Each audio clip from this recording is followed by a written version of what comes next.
आज का पेपर हमारा है 31 जनवरी 2021 को ये पेपर हुआ है और सीटेट का है। बहुत ही अच्छी तरीके से हम इसे करेंगे।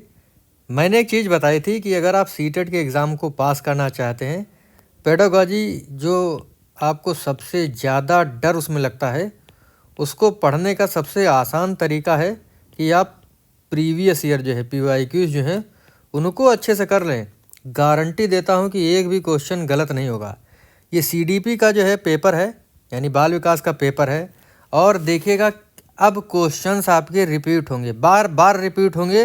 वो आज भी पूछे जा रहे हैं और कल भी पूछे जाएंगे। तो भैया पहला प्रश्न हमारा लिखा है, एक खेल क्रिया के दौरान चोट लगने पर मोहन रोने लगा। यह देखकर उसके पिता ने कहा, लड़कियों की तरह व्यवहार ना करो, लड़के रोते नहीं हैं। पिता का यह कथन दर्शाता है लैंगिक रूढ़िवादिता को दर्शाता है, लैंगिक रूढ़िवादिताओं को चुनौती देता है, लैंगिक भेदभाव को कम करता है, लैंगिक समानता को बढ़ावा देता है। देखिए मैंने आपको बताया था यहाँ पर जो है जैसे आता है लैंगिक रूढ़िवादिता को जो है बढ़ावा देता है कौन? पिताजी का जो कथन है कि लड़कियों की तरीके से लड़कों को नहीं रोना चाहिए क्योंकि लड़के जो है मजबूत होते हैं। तो यहाँ पर जो है लैंगिक रूढ़िवादिता को दर्शाया जा रहा है, लड़कियाँ क्या मजबूत नहीं होती हैं? बिल्कुल होती हैं। तो इसी वजह से यहाँ पर पहला वाला ऑप्शन सही होगा। अगला प्रश्न है, एक प्रगतिशील कक्षा में अध्यापक को अटल पाठ्यक्रम का पालन करना चाहिए, विद्यार्थियों में प्रतिस्पर्धा पर बल देना चाहिए, ज्ञान की संरचना के लिए प्रचुर मौके प्रदान करना चाहिए, विद्यार्थियों को उनके अकादमिक अंकों के आधार पर नामांकित करना चाहिए। इसमें से सबसे पॉजिटिव जो आपका पॉइंट है वो कौन सा है? देखिए अटल पाठ्यक्रम जो है ये प्रगतिशील कक्षा में नहीं होता है, ठीक है। विद्यार्थियों में प्रतिस्पर्धा पर बल देना चाहिए, ये भी नहीं है। ज्ञान की संरचना के लिए प्रचुर मौके प्रदान करना चाहिए, यही आपका जो है राइट आंसर होगा, ठीक है।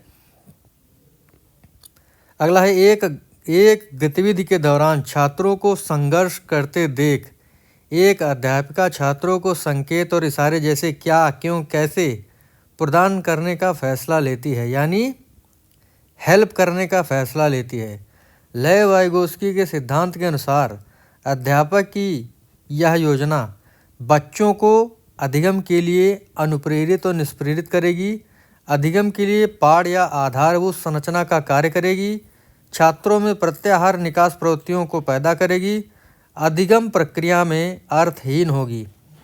देखिए जो है लिखा है, छात्रों को संघर्ष करते एक गतिविधि के दौरान छात्रों को संघर्ष करते देख अध्यापिका छात्रों को संकेत का इशारा करेगी, यानी संघर्ष में जीत लेने के लिए अध्यापिका जो है क्या करेगी? इशारे करेगी, यानी पाड़ बांधेगी, यानी हेल्प करेगी। तो लेव वाइगोस्की के सिद्धांत के अनुसार हेल्पिंग नेचर जो है वो पाड़ बांधना यानी इसके फोल्डिंग कहलाता है, ठीक है। इसी वजह से आपका सेकंड वाला ऑप्शन सही होगा। अगला है, बच्चों के सामाजिकरण के संदर्भ में निम्नलिखित में से कौन सा कथन सही है? विद्यालय सामाजिकरण का द्वितीय कारक है, परिवार सामाजिकरण का प्राथमिक कारक है, ठीक है, यही सही होगा। बाकी आपके सारे गलत हैं। विद्यालय सामाजिकरण का एक प्राथमिक विद्यालय सामाजिकरण का दूसरा साधन होता है, ठीक है। परिवार अगला हमारा तीसरा जो ऑप्शन यहाँ पे लिखा है, समकक्षी सामाजिकरण के प्राथमिक कारक हैं, परिवार सामाजिकरण का द्वितीयक नहीं प्राथमिक होता है। परिवार एवं जनसंचार दोनों सामाजिकरण के परिवार प्राथमिक है। तो यहाँ पर जो है लिखा है सामाजिकरण के संदर्भ में आपका जो विद्यालय होता है ये सेकेंडरी होता है, ठीक है, और परिवार आपका प्राइमरी लेवल का होता है, ठीक है। इसको आप लोग ध्यान रखिएगा। यह भाई सामाजिकरण की जो प्रोसेस होती है वो परिवार से शुरू होती है। तो प्राथमिक कारक क्या हो गया? परिवार। परिवार के बाद बच्चा सीधे कहाँ जाता है? विद्यालय में, तो वो क्या हो जाएगा? द्वितीय कारक, ठीक है। अगला है, बहुबुद्धि का सिद्धांत किस पर जोर देता है? बहुबुद्धि केवल वस्तुनिष्ठ परीक्षणों द्वारा ही मापी जा सकती है। एक आयाम में बुद्धिमत्ता अन्य सभी आयामों में बुद्धिमत्ता निर्धारित करती है। बुद्धिमत्ता की विभिन्न दशाएं हैं, बुद्धिमत्ता में कोई व्यक्तिगत भिन्नता नहीं होती है। देखिए बहुबुद्धि का सिद्धांत ही यहाँ पर लिखा हुआ है बहुत बुद्धि, यानी बुद्धिमत्ता की बहुत सारी दशाएं होती हैं, जैसे प्राकृतिक बुद्धि, संगीतज्ञ बुद्धि, गणितज्ञ बुद्धि, भाषाई बुद्धि, अंतर्वैयक्तिक बुद्धि, अंतरावैयक्तिक बुद्धि, अस्तित्ववादी बुद्धि। ये बुद्धियाँ जो है इन्होंने बताई हैं किसने? गिलफोर्ड महोदय ने अपने बहुबुद्धि के सिद्धांत में। अगर आप बहुबुद्धि का सिद्धांत नहीं देखे हैं तो मैं आपसे कहना चाहूँगा तो आप अपने जो है 2 से 3 नंबर गंवा रहे हैं। अगर बहुबुद्धि का सिद्धांत नहीं पढ़े हैं तो डिस्क्रिप्शन में आपको लिंक दे दूंगा भैया, और आप लोग बहुबुद्धि के सिद्धांत को रट लीजिएगा, अन्यथा बाद में रोएंगे, कहेंगे यार ये गलत हो गया मेरा। तो गलत नहीं होना चाहिए। अगला, लॉरेंस कोहलबर्ग के सिद्धांत के अनुसार किसी कार्य को इसलिए करना क्योंकि दूसरे इसे स्वीकृत देते हैं, नैतिक विकास के चरण को दर्शाता है। पूर्व परंपरागत स्तर यानी प्रथा पूर्व, जो आपका कितने से कितने वर्ष का होता है? 4 से 10 वर्ष का। प्रथागत यानी परंपरागत स्तर होता है, ये 10 से 3 वर्ष का होता है भैया, ठीक है। उत्तर परंपरागत स्तर ये आपका होता है 13 वर्ष से अधिक का। और प्रथा परंपरागत जो होता है, जो पूर्व परंपरागत स्तर के नाम से जाना जाता है, इसे 2 भागों में बांटा गया, अहंकार और आज्ञाकारिता। अहंकार की अवस्था आपका जो है यहाँ पे दूसरी अवस्था, अहंकार की अवस्था और दंड व आज्ञाकारिता की अवस्था के नाम से जाना गया। दंड व आज्ञाकारिता। देखिए, सबसे पहली जो अवस्था प्रथा पूर्व परंपरागत स्तर में बताई गई, यानी पूर्व परंपरागत स्तर में बताई गई थी, वो होती है आपकी दंड और आज्ञाकारिता। दूसरी अवस्था बताई गई थी अहंकार की अवस्था, ठीक है। प्रथा परंपरागत स्तर में जो है 2 अवस्थाएं बताई गई, प्रशंसा की अवस्था और दूसरी अवस्था बताई गई सामाजिक व्यवस्था के प्रति सम्मान की अवस्था। इसमें जो है प्रथागत जो होता है, ये किसी कार्य को इसलिए करना क्योंकि दूसरे इसकी स्वीकृति देते हैं, ठीक है। ये प्रथा परंपरागत यानी परंपरागत स्तर में आएगा। और आपका तीसरा जो स्तर होता है पश्च परंपरागत स्तर, ये 13 वर्ष से अधिक का होता है। इसे सामाजिक समझौते की अवस्था में और सार्वभौमिक नैतिक सिद्धांत की अवस्था में बांटा गया है, ठीक है। अमूर्त संक्रियात्मक जो होता है, ये आपका पियाजे के सिद्धांत में है। और पियाजे के सिद्धांत में 4 अवस्थाएं बताई गई थी। इंद्रिय जनित गामक अवस्था जो आपकी जन्म से 2 वर्ष की, दूसरी बताई गई थी पूर्व संक्रियात्मक अवस्था जो आपकी 2 से 7 वर्ष की, तीसरी बताई गई थी मूर्त संक्रियात्मक अवस्था जो आपकी 7 से 11 वर्ष की बताई जाती है, ठीक है। इसको आप लोग ध्यान रखिएगा। और अमूर्त संक्रियात्मक अवस्था आपकी 11 वर्ष से अधिक की होती है। लय वाइगोत्स्की का सामाजिक सांस्कृतिक परिप्रेक्ष्य अधिगम प्रक्रिया में के महत्व पर जोर देता है। भैया, हमने आपको बताया था कि लय वाइगोत्स्की जो है 2 चीज़ों को बहुत ज़्यादा महत्व देते हैं, 3 चीज़ों को, समाज को, संस्कृति को और भाषा को। जिस ऑप्शन में समाज दिख जाए या संस्कृति दिख जाए वही होगा, बाकी कुछ नहीं होगा। तो इसी वजह से आपका सांस्कृतिक उपकरणों को, जीन पियाजे अपने संज्ञानात्मक विकास के सिद्धांत में संज्ञानात्मक संरचनाओं को के रूप में वर्णित करते हैं। मनोवैज्ञानिक उपकरणों, उद्दीपक अनुक्रिया संबंध, विकास का समीपस्थ क्षेत्र, स्कीमा। भैया, पियाजे ने स्कीमा की बात की है, पियाजे ने जो है स्कीमा की बात की है, ठीक है। तो जैसे ही बाकी तो मनोवैज्ञानिक उपकरणों की बात नहीं की, उद्दीपक अनुक्रिया संबंध जो है थांडाइक और स्किनर ने बताया है। विकास का समीपस्थ क्षेत्र जो है किसने बताया है? ZPD, zone of proximal development जिसे कहते हैं, ये बताए हैं आपके वाइगोत्स्की महोदय, ठीक है। स्कीमा की बात की है पियाजे महोदय ने, ठीक है। और अगर आप पियाजे, वाइगोत्स्की, कोहलबर्ग को नहीं पढ़े हैं तो बहुत बड़ी गलती कर रहे हैं। जो मैंने देखिए थ्योरी का सेक्शन बहुत ही अच्छी तरीके से पढ़ाया है, गारंटी देता हूँ कि अगर आप पढ़ लेंगे तो एक भी क्वेश्चन नहीं गलत होगा। और MCQs के कम से कम 70 से 80 क्वेश्चन मैंने कराए हैं इसके, पियाजे महोदय के। आप लोग पढ़िएगा, आनंद आएगा। जीन पियाजे के संज्ञानात्मक विकास के सिद्धांत में पूर्व संज्ञानात्मक अवस्था में कौन सा महत्वपूर्ण गुण होता है? अमूर्त सोच का विकास, विचार सोच में केंद्रीकरण, परिकल्पित निगमनात्मक सोच, संरक्षण पदार्थों को क्रमबद्ध करने की क्षमता। देखिए, अमूर्त सोच जो है अमूर्त संक्रियात्मक अवस्था में पाई जाती है। ठीक है। निगमनात्मक सोच जो है ये भी आपका किस में पाया जाता है? अमूर्त संक्रियात्मक अवस्था में। संरक्षण और पदार्थों को क्रमबद्ध करने की क्षमता ये पाई जाती है मूर्त संक्रियात्मक अवस्था में, ठीक है, इसको आप लोग रट लीजिए। और विचारों या सोच में केंद्रीकरण की जो प्रवृत्ति होती है ये भैया आपकी पूर्व संक्रियात्मक अवस्था में पाई जाती है, ठीक है। आपका ये वाला जो है ऑप्शन बिल्कुल सही होगा, ठीक है। सेकंड वाला, विचार और सोच में केंद्रीकरण। केंद्रीकरण होता क्या है कि किसी वस्तु के बहुत सारे पहलुओं को छोड़ देना और एक पहलू पर ध्यान देना।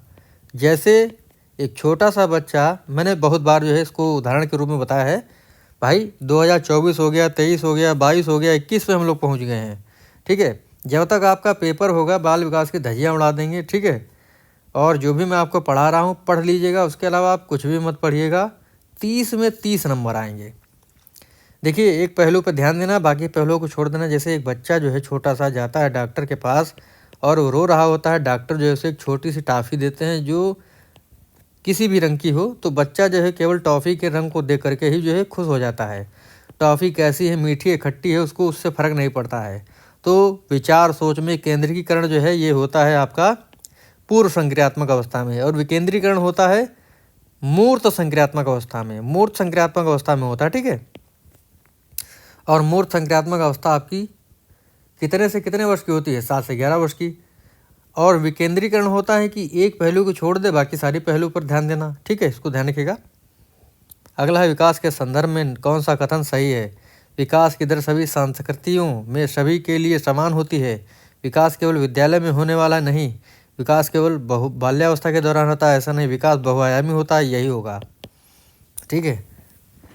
अगला है जन्म से किशोरावस्था तक बच्चों में विकास का क्रम क्या होता है? देखिए सबसे पहले होता है सांवेदिक, फिर मूर्त, फिर अमूर्त होता है, ठीक है। सांवेदिक यानी इंद्रियों के माध्यम से सीखना बच्चा जो है करता है, ठीक है। जब आपका बच्चा छोटा होता है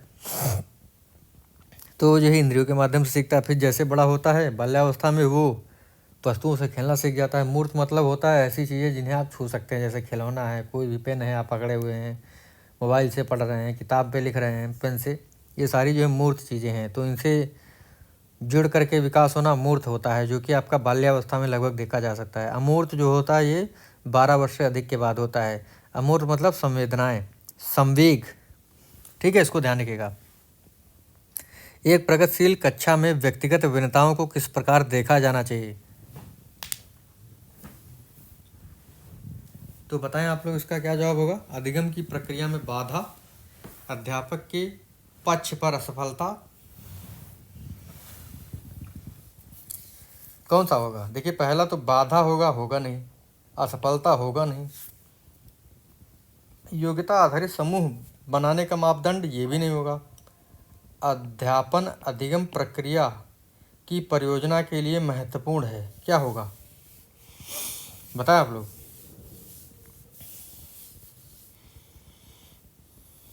आपका चौथा वाला ऑप्शन इसमें सही होगा, ठीक है। अगला है समावेशी कक्षा में जोर देना चाहिए, प्रदर्शन अभिमुखी लक्ष्यों पर, अविभेदी समरूपी निर्देशों पर, सामाजिक पहचान के आधार पर छात्रों से अलगाव, हर बच्चे के सामर्थ्य को अधिकतम अवसर, यही होगा, ठीक है। दिव्यांगजन अधिकार अधिनियम 2016 के अनुसार किस शब्दावली का प्रयोग किया गया? छात्र जिसे शारीरिक दिव्यांगता है, ठीक है, इसको आप लोग ध्यान रखिएगा। दिव्यांगजन अधिकार अधिनियम 2016 के अनुसार निम्न में से किस शब्दावली का प्रयोग किया गया? छात्र जिसे शारीरिक दिव्यांगता है। अधिगम कठिनाइयों से जूझते छात्रों की ज़रूरत को संबोधित करने के लिए अध्यापक को क्या नहीं करना चाहिए? देखिए दृश्य श्रव्य सामग्री का प्रयोग करना चाहिए, संरचनात्मक शिक्षा शास्त्रीय उपागमों का प्रयोग करना चाहिए, व्यक्तिगत शैक्षिक योजना बनानी चाहिए, शिक्षा शास्त्र और आकलन की जटिल संरचनाएं नहीं होंगी, इसी वजह से आपका ये वाला होगा, ये वाला ऑप्शन होगा ना। मतलब नहीं करना चाहिए, नहीं करने में तो यही आएगा ना कि भाई आप जटिल प्रक्रियाएं कैसे यूज कर सकते हैं, जटिल प्रक्रियाएं यूज करेंगे तो बच्चा सीख ही नहीं पाएगा। हाँ, श्रव्य दृश्य सामग्री का आप प्रयोग बिल्कुल कर सकते हैं, ठीक है, इसको ध्यान रखिएगा, बिल्कुल कर सकते हैं, लेकिन जटिल चीज़ों का प्रयोग नहीं कर सकते हैं। संरचनात्मक शिक्षा शास्त्रीय उपागमों का प्रयोग भी कर सकते हैं आप, ठीक है, इसको आप लोग ध्यान रखिएगा। अगला है सृजनात्मकता की पहचान का प्रमुख लक्षण है कम परिज्ञानता, बोधगम्यता नहीं होगा, अपसारी चिंतन नहीं होगा, अति सक्रियता, असतर्कता नहीं होगा। अपसारी चिंतन जो है ये सृजनात्मकता से जुड़ा हुआ है। अपसारी चिंतन क्या होता है? यानी एक समस्या के बहुत सारे हल होते हैं, ठीक है। जब एक समस्या के बहुत सारे हल होंगे तो आपके अंदर सृजनात्मकता आएगी। जैसे पेड़ों के लाभों के बारे में बताइए, लाभों के बारे में बताइए तो आप बहुत जो है सोचेंगे, बहुत क्रिएटिविटी होंगी आपके अंदर की पेड़ों से ये होता है, ठीक है, फल मिलते हैं, फूल मिलते हैं, ऑक्सीजन मिलती है, ये सारी चीज़ें। लेकिन ये होता है आपका अपसारी चिंतन। अभिसारी चिंतन इसका उल्टा होता है, एक समस्या का केवल एक हल। जैसे हमारे प्रधानमंत्री वर्तमान में कौन है? मोदी जी। और आप जो है उस प्रश्न का कोई भी उल्टा जवाब नहीं दे सकते हैं, ठीक है। अपसारी चिंतन जो होता है ये ओपन थिंकिंग वाला होता है, मुक्त चिंतन। लेकिन जो अभिसारी चिंतन होता है वो बद्ध थिंकिंग होती है, ठीक है, बंद क्लोज थिंकिंग होता है। अगला, विविध पृष्ठभूमियों के अधिगमकर्ताओं को संबोधित करने हेतु तो एक अध्यापक को विविधता संबंधी मुद्दों पर बात टालनी चाहिए नहीं होगा। विविध विन्यासों से उदाहरण लेना चाहिए, सभी के लिए मानकीकृत आकलनों का इस्तेमाल करना चाहिए, ऐसे कथनों का इस्तेमाल करना चाहिए जो नकारात्मक होगा नहीं। यहाँ पर होगा विविध विन्यासों से उदाहरण, विविध पृष्ठभूमि के अधिगमकर्ताओं को संबोधित करने के लिए। जैसे आप किसी जो है सभा को संबोधित कर रहे हैं, वहाँ पर जो है हर पृष्ठभूमि से लोग आ रहे हैं, जैसे कोई मैथ से, साइंस से, फिजिक्स से, केमिस्ट्री से, तो आप जो है अलग अलग प्रकार के उदाहरण देंगे तो क्या होगा, तो लोग आपको सुनेंगे। तो विविध पृष्ठभूमि के अधिगमकर्ताओं को संबोधित करना है तो आपको विविध विन्यासों से उदाहरण लेने पड़ेंगे। समस्या समाधान क्षमताओं को किस प्रकार सुसाध्य किया जा सकता है? लगातार अभ्यास और कार्यान्वयन पर जोर, समस्याओं के हल हेतु अटल प्रक्रिया नहीं होगा, समरूपों के इस्तेमाल को बढ़ावा देना, विद्यार्थियों में डर की भावना होगा नहीं। देखिए, दो ऑप्शन कट गए, ठीक है। समस्या समाधान क्षमताओं को किस प्रकार सुसाध्य किया जाता है? बताएं आप लोग क्या होगा इसका जवाब?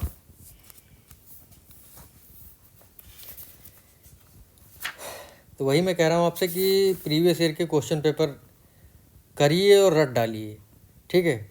किसी समस्या समाधान के लिए बालकों की क्षमताओं का विकास सदृश समस्याएं के उदाहरण देकर किया जा सकता है।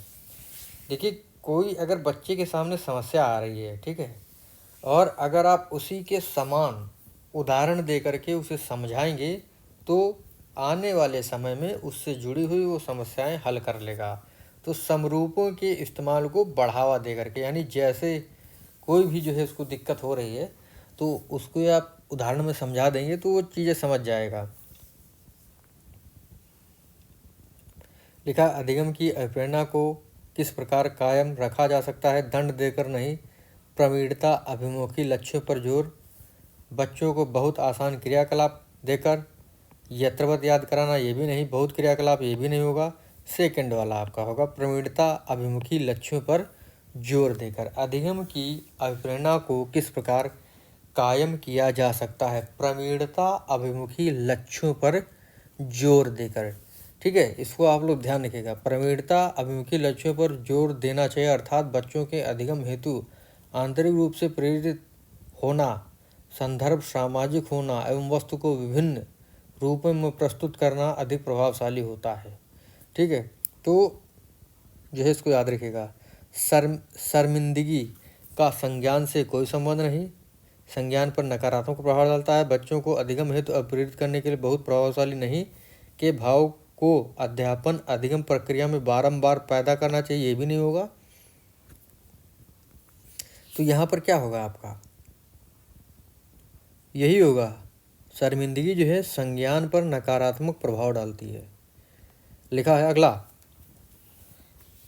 निम्न में से अध्यापन अधिगम का सबसे प्रभावशाली माध्यम कौन सा है? यंत्रवत यानी रटना, ये होगा नहीं। संकल्पनाओं के मध्य संबंध स्थापित करना बिना विश्लेषण के अवलोकन, ये भी नहीं। नकल और दोहराना, ये भी नहीं। यानी संकल्पनाओं के मध्य क्या करना? संबंध खोजना।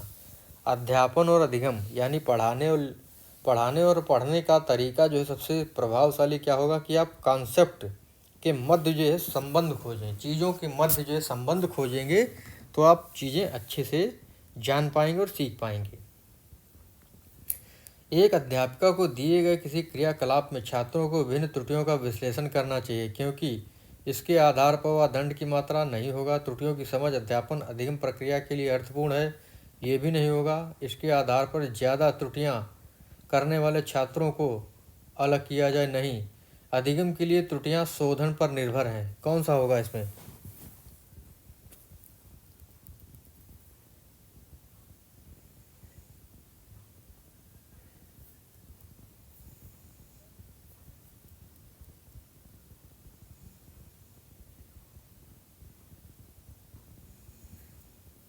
यहाँ पर जो है आपका होगा सेकंड वाला। त्रुटियों की समझ अध्यापन अधिगम प्रक्रिया के लिए अर्थपूर्ण है। ठीक है। बच्चों को सीखने में कठिनाई होती है जब सूचना अलग अलग टुकड़े में प्रस्तुत की जाए, वो आंतरिक रूप से अप्रेरित हो। अधिगम सामाजिक संदर्भ में हो, विषय वस्तु को बहुरूपों में प्रस्तुत किया जाए। देखिए, सीखने में कठिनाई जब होगी जब सूचना जो है अलग अलग टुकड़ों में मिलती है। भैया जब अलग अलग टुकड़ों में मिलेगी तो टुकड़े ढूंढते रह जाएगा, सीखेगा क्या? अधिगम की सर्वोच्च अवस्था होती है उच्च उत्तेजना उच्च भय, निम्न उत्तेजना उच्च भय, संतुलित उत्तेजना कोई भय नहीं, कोई उत्तेजना नहीं, कोई भय नहीं।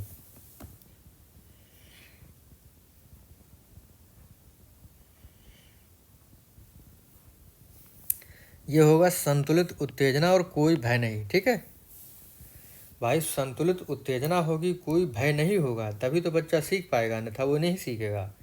अधिगम का संरचनात्मक विचार पर सुझाव देता है कि ज्ञान की संरचना में बच्चों की कोई भूमिका नहीं। बच्चे पूर्ण रूप से वयस्कों पर निर्भर हैं। बच्चे सक्रिय रूप से भूमिका निभाते हैं। बच्चे पूर्ण रूप से पाठ्य पुस्तकों पर निर्भर होते नहीं, सक्रिय भूमिका निभाते हैं। ठीक है। अधिगम के लिए निम्न में से कौन सी धारणा उपयुक्त है? योग्यता सुधार है, योग्यता अटल है, प्रयासों से कोई फर्क नहीं पड़ता, असफलता नियंत्रित है, अनियंत्रित है। देखिए, अधिगम के लिए कौन सी धारणा उपयुक्त है? योग्यता जो है सुधार है। ठीक है, योग्यता में सुधार कर सकते हैं। ठीक है, इस चीज़ को आप लोग ध्यान रखिएगा। निम्नलिखित में से कौन सी परिपाटी विद्यार्थियों में संकल्पनात्मक समझ में बढ़ोतरी करने में सहायक है? ये होगा आपका अन्वेषण और संवाद। संकल्पनात्मक समझ,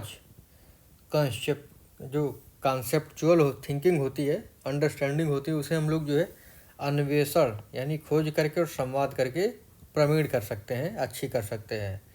व्यक्तिगत वाक्य लिखा है, एक कार्य के दौरान साइना स्वयं से बात कर रही है, वह कार्य पर किस प्रकार प्रगति कर सकती है? लेव वाइगोस्की की भाषा और चिंतन के बारे में दिए गए विचारों के अनुसार इस तरह का व्यक्तिगत वाक्य क्या कहलाता है? आत्म केंद्रिता कहलाता है। ठीक है, यानी खुद से बात कर रही है।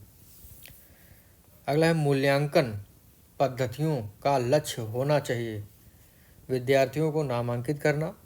अयोग्यता आधारित समूहों में विद्यार्थियों को विभाजित करना नहीं होगा। विद्यार्थियों की जरूरत और आवश्यकताओं की पहचान। पुरस्कार वितरण हेतु उच्च अंक प्राप्त करने वाले विद्यार्थियों के लिए, यानी यहाँ पर होगा मूल्यांकन पद्धतियों का लक्ष्य होना चाहिए। थर्ड वाला ऑप्शन होगा विद्यार्थियों की जरूरतों और आवश्यकताओं को पहचान करना। ठीक है, अंतिम प्रश्न है हमारा, बच्चों के विकास की व्यक्तिगत विभिन्नताओं को किस प्रकार प्रतिरूपित कर सकते हैं? केवल आनुवंशिकता पर, केवल पर्यावरण पर, ना आनुवंशिकता पर ना पर्यावरण पर, आनुवंशिकता और पर्यावरण की पारस्परिकता पर।